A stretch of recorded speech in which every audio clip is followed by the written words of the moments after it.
Candle in the Window, a spooky Halloween story by Andrea Kazmarek. Lily, Libby, Scarlett and George begged to finish trick-and-treating on their own in their street. Lily, the green witch with spiders and a pointy hat. Libby, the vampire with scary teeth and a blood-red cape. Scarlett, the pumpkin, her face bright orange. And George, the white, creepy ghost with a ripped bedsheet. Mum said yes. All the neighbours wanted to see their costumes, and most of them had plenty of treats. Just our neighbours, in our street. I'll get the hot dogs ready, so don't be long, Mum called, and the 4 children went off to see what their neighbours had ready for them. The last house was Mrs. Sims, and she had plenty. As they left, George looked along to the end of their road. Why not try the old house at the edge of the wood? It's creepy enough for Halloween. A waste of time. Nobody lives there. It's been empty for years. Libby shook her vampire head. Ghostly George didn't give up. But tonight I can see a light in the front window. Maybe somebody moved in.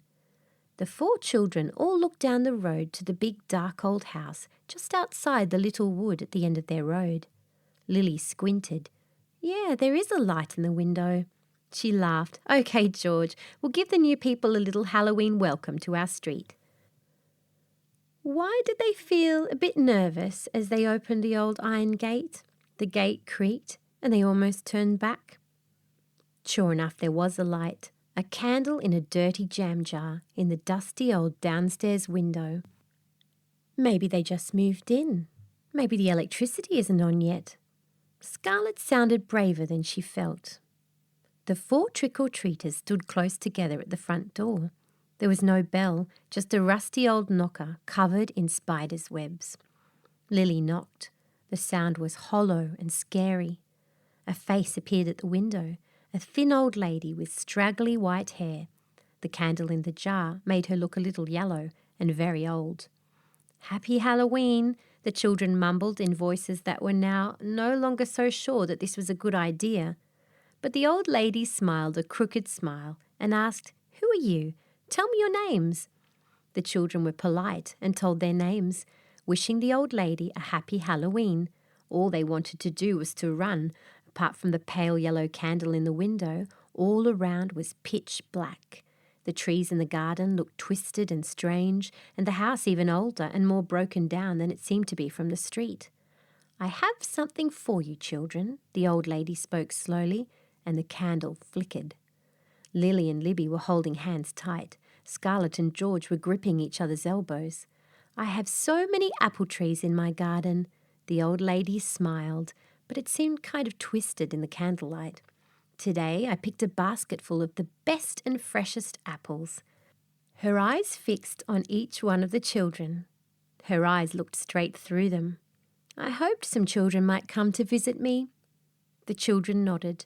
"Thank you very much," Libby managed to squeak. In front of the door, the old lady lifted a bony finger and pointed out of the window. "Yes, thank you. It's very kind of you." Scarlett hardly knew what she was saying. She just wanted to grab that basket and run. "We'll bring back the basket, we promise," George added, but the other 3 glared at him. Lily spotted the basket quite near her feet on the stone doorstep where they had just knocked. She hadn't noticed it before. "Funny we didn't see them before," she mumbled as she picked up the basket of apples, and the 4 children turned and ran for the gate. Only George turned around for a moment. The house was dark again. The candle had gone out. Back home, Lily quickly dumped the basket of apples on the kitchen table. Then the children went to the counter for the delicious-smelling hot dogs. "I hope you got plenty of treats," Mum smiled. "Loads," Scarlett grinned. "And the old lady in the big house at the end of the road gave us a basket of apples," George told her. "But nobody lives in that old house. It's been empty for years." Mum shook her head, and they went out onto the patio to toast marshmallows on a small fire and share out their candy. The next morning, Mum called the children for breakfast. "What on earth were you thinking, leaving that basket of apples on the table?" "Why?" Lily looked hard at the basket. "Those apples are rotten." Mum pointed at the basket. "Full of worms, and they look pretty rotten. The basket crumbles as soon as you even touch it. It's so old." But it wasn't like that last night, George frowned. The apples looked fresh, red and green. George stared at the basket. The apples were brown and rotting, mouldy with worms and maggots crawling all over, flies buzzing. They stink. Libby held her nose. In the bin. Mum scooped up the basket and threw it away. How did that happen? Scarlett wondered. Last night they seemed okay. George couldn't let it go. I have to find out. You can come if you like. He walked to the end of the road. The others followed behind him. The big sign said, "Keep out. Dangerous building." A man in with a yellow hard hat leaned over the fence. That sign has been there for weeks. Those walls are dangerous. The stones are unsafe. And what about the old lady who lives here? George asked. Nobody lives here, little boy. The man picked up his electric saw and switched it on with a buzz. We're here to chop down all those old, bent and broken apple trees. They're dangerous and rotten too. You won't find any apples in this garden. George sniffed and wondered why he could smell the sweet, fruity smell of fresh apples. The end.